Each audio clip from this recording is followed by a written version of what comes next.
কাল রাতে আমি আমার মেয়েকে পড়া দিচ্ছিলাম, তো পড়াবার স্টাইলটা তোমাদের সাথে একটু শেয়ার করি।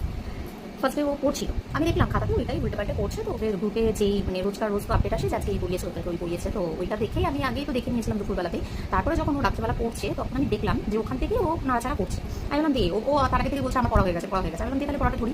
তো পড়াটা যখন আমি খাতাটা নিয়ে যখন আমি ওকে জিজ্ঞেস করছি, তখন হঠাৎ করে মানে আমার জিজ্ঞেস করার আগে ওখান থেকে ধরবেন, ওখানে খাতাটা আমি খুলেছি, ওখান থেকে ধরবেন, ওখান থেকে নোটা পরীক্ষা আসবে না। আমি কেন তুই করে বুঝলি এটা পরীক্ষা আসবে না? এটা তো আজকে স্কুলে পড়িয়েছে না, আর পরীক্ষা আসবে না।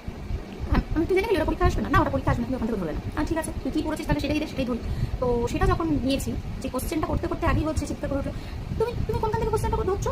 তুমি কি ওই কপির ওই 3 নম্বর লাইনে যেটা কোশ্চেনটা আছে সেই কোশ্চেনটা ধরছো? আমি বললাম হ্যাঁ। তো তখন বলছে ও আচ্ছা আচ্ছা আচ্ছা আচ্ছা দাঁড়াও বলবো। মামা একটু ফার্স্টটা ঢুকিয়ে দাও না মা, ফার্স্ট ওয়ার্ডটা কী ছিল মা একটু বলে দাও। আমি পারবো আমি পড়েছি। ফার্স্টটা বলে দিলাম। ফার্স্টটা বলার পরে আমি মনে করতে পারছি না, আমি পড়েছি মা, আমি পড়েছি। ও মামা একটু সেকেন্ডের ইয়েটা একটু বলে দাও। আমি পারবো আমি ওয়ার্ডটা বলে দিলেই পারবো। তো যাই হোক সেকেন্ডটাও বলে দিলাম।